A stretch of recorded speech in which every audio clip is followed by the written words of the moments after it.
श्री स्वामी समर्थ हो. तुम्हा सगळ्यांच्या आपल्या स्वामी सूत्र चॅनलवर मनापासून स्वागत. स्वामी भक्त हो, आज पुन्हा एकदा तुमच्यासाठी नवीन व्हिडिओ घेऊन आली आहे. व्हिडिओच्या माध्यमातून नवीन माहिती, नवीन उपाय आपण जाणून घेणार आहोत. उद्या मार्गशीर्ष महिन्यातला तिसरा गुरुवार आहे आणि बघा बघता बघता तिसरा गुरुवार आला. आता या तिसऱ्या गुरुवारी आपल्याला कुठल्या सेवा करायच्या किंवा कुठले उपाय करायचे हेच आजच्या व्हिडिओच्या माध्यमातून आपण जाणून घेणार आहोत. आता सेवांचं बोलायचं झालं तर मागच्या व्हिडिओमध्ये आपण सगळ्या काही सेवा सांगितलेल्या आहे. सेवा अनेक प्रकारच्या असतात, पण सेवा अशा करायच्या ज्या आपल्याला करणं शक्य होणार आहे किंवा आपल्याला तितकासा वेळ त्या सेवेसाठी देता येणार आहे, अशाच प्रकारच्या सेवा करायच्या. कारण बऱ्याचदा खूप मोठ्या सेवा आपण निवडतो आणि मग आपल्याला तितकासा वेळ नसतो, मग घाई पटापट म्हणून आपण ती सेवा कशी तरी उरकतो. जेव्हा आपण सेवा उरकतो तेव्हा त्या सेवेचं फळ आपल्याला कधीही मिळत नाही. म्हणून सेवा करताना मन शांत असायला हवं, एकाग्र असायला हवं. या व्यतिरिक्त आपल्या त्या सेवेमध्ये विश्वास देखील 100% असायला हवा. त्यामुळे गुरुवारच्या ज्या काही गोष्टी असणार आहे त्या आपल्याला करायच्याच आहे. या व्यतिरिक्त आपल्याला लवंगाचे काही उपाय उद्याच्या दिवशी करायचे आहे. माता लक्ष्मीचा हा जो मार्गशीर्ष महिना आहे, विष्णू भगवानांचा जो महिना आहे, तो खूप महत्त्वाचा आहे. या महिन्यामध्ये आपण जितकी या दोघांची सेवा एकत्रित करणार आहोत तितकंच फळ आपल्याला मिळणार आहे. त्यासोबतच छोटे छोटे जर उपाय आपण केले तर निश्चितच त्याने देखील आपल्या घरातील नकारात्मकता दूर होते. या व्यतिरिक्त आपल्या आर्थिक समस्या सुटण्यासाठी किंवा जो काही मानसिक, शारीरिक, आर्थिक जो त्रास आहे तो देखील दूर होण्यासाठी आपल्याला मदत मिळत असते. त्यामुळे लवंगांचे प्रभावी उपाय आपल्याला करायचे आहे. आता उद्याच्या दिवशी सकाळी उठल्यापासून आपल्याला जी कामं करायची आहे त्याविषयीचा मागच्या गुरुवारी मी व्हिडिओ टाकलेला आहे. जसं की सकाळी उठल्यानंतर अंघोळीच्या पाण्यात हळद टाकायची, त्यानंतर आपल्या घरामध्ये हळदीचं पाणी शिंपडायचं, उंबरठ्यावर हळदीचं लेपन करायचं, मुख्य दरवाजावर शुभ लाभ लिहायचं. ही जी काही छोटी छोटी कामं आहेत जी की आपण दर गुरुवारी करतो ती आपल्याला करून घ्यायची आहे. त्यानंतर दिवसभरामध्ये तुम्हाला कधीही हे लवंगाचे जे उपाय पुढे जाऊन सांगणार आहे ते करता येणार आहे. तर सगळ्यात पहिला जो उपाय आहे तो घरामध्ये सुख समृद्धी नांदण्यासाठी आहे. तर हा उपाय कशा पद्धतीने करायचा, तर घराच्या सुख समृद्धीसाठी आपल्याला 3 लवंगा घ्यायच्या आहे, 3 भीमसेनी कापूर घ्यायचा आहे. साधा कापूर असेल तर तो घेऊ शकतात आणि 3 मोठ्या वेलची घ्यायच्या आहे. अशा प्रकारे आपल्याला हे सगळं साहित्य एका पंक्तीमध्ये ठेवायचं आहे आणि आपला जो मुख्य दरवाजा आहे किंवा आपला जो उंबरठा आहे त्यावर हे प्रज्वलित करायचा आहे. हा जो उपाय आहे तो शक्यतो तुम्ही संध्याकाळच्या वेळेस करू शकतात. ज्यांना संध्याकाळी करणं शक्य होणार नाही त्यांनी रात्री 12 वाजेपर्यंत कधीही केला तरीही चालणार आहे. आता बऱ्याचदा असं होतं की फ्लॅट सिस्टीममध्ये ह्या ज्या काही गोष्टी आपण करतो किंवा ह्या सेवा उपाय करतो ना, त्या करणं शक्य होत नाही. आता त्याची कारणं नक्कीच जे फ्लॅटमध्ये राहतात त्यांना ठाऊक असतील. आजूबाजूचे लोक जे असतात त्यांच्यामुळे कदाचित आपण हे उपाय करू शकत नाही.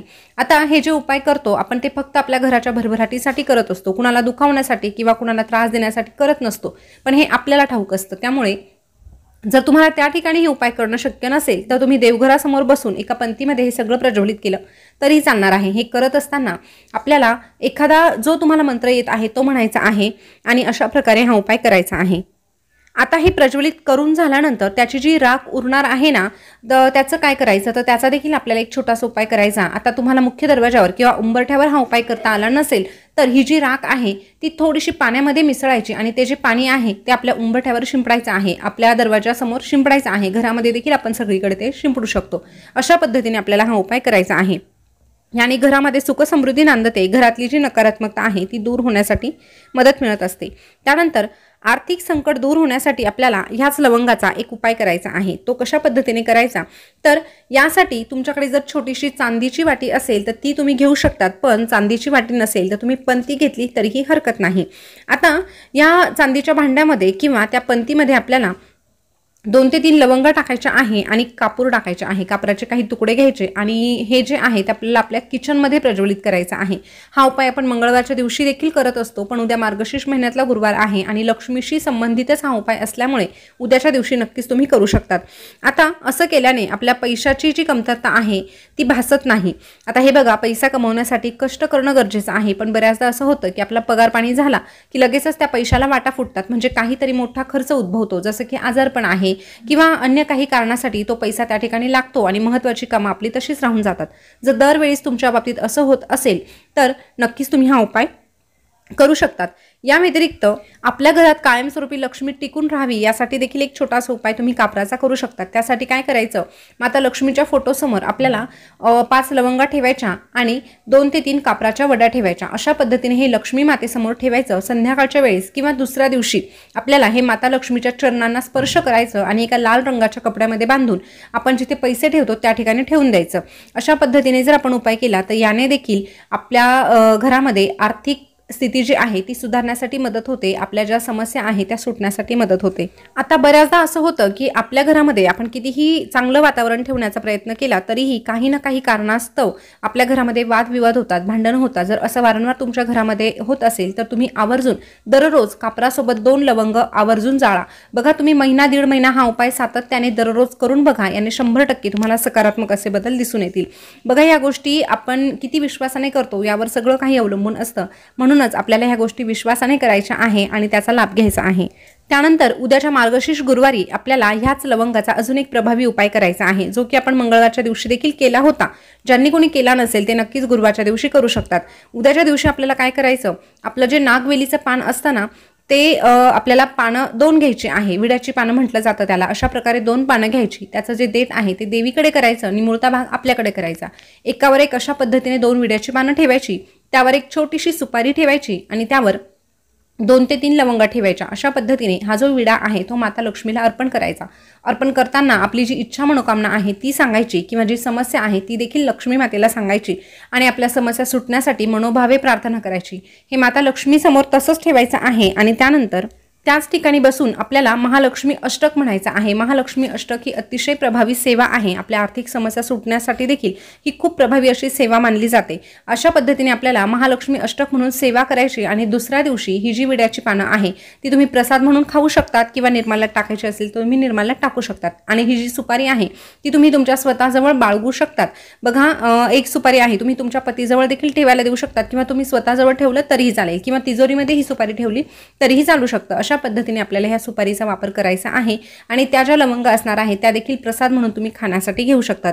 एखादा गोडाचा पदार्थ आपण जेव्हा बनवतो तेव्हा त्यामध्ये आपण आवर्जून लवंग टाकत असतो, त्यामुळे तुम्ही ही लवंग त्या पदार्थामध्ये टाकली तरीही चालेल किंवा असंही आपल्याला खोकला वगैरे झाला तर आपण लवंग खातच असतो, तशा पद्धतीने खाल्ली तरीही चालणार आहे। बघा, हा छोटासा उपाय करून बघा आणि त्याचा लाभ घ्या। त्यानंतर आपल्याला एक छोटासा उपाय असा करायचा आहे की प्रत्येकाच्या घरामध्ये मीठ हे असतंच, त्या मिठामध्ये आपल्याला 2 ते 3 लवंगा टाकून ठेवायच्या आहे।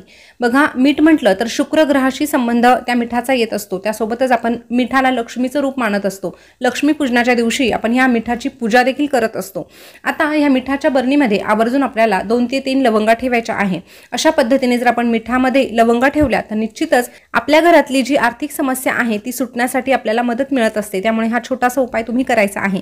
या व्यतिरिक्त आपण साखरेच्या डब्यात देखील लवंग ठेवू शकतो। शुक्र ग्रहाशी संबंधित मीठ, साखर, ज्या काही पांढऱ्या रंगाच्या वस्तू असतात त्याचा संबंध शुक्र ग्रहाशी येत असतो, त्यामुळे आपल्याला लवंग ह्या वस्तूंमध्ये आवर्जून ठेवायच्या आहे। लवंगाच्या बाबतीत अजून एक महत्त्वाचा उपाय सांगायचा झाला तर तुम्ही जेव्हाही एखाद्या महत्त्वाच्या कामासाठी बाहेर पडत असाल किंवा चर्चा होणार असेल, महत्त्वाची बोलणी होणार असेल, मग ती लग्नाच्या संबंधित असू द्या किंवा कुठल्याही व्यवहारासंबंधी असू द्या, त्यावेळेस आवर्जून आपल्याला आपल्या तोंडामध्ये 1 ते 2 लवंगा ठेवायची आहे। पण ती लवंग आपल्याला चावून खायची नाही।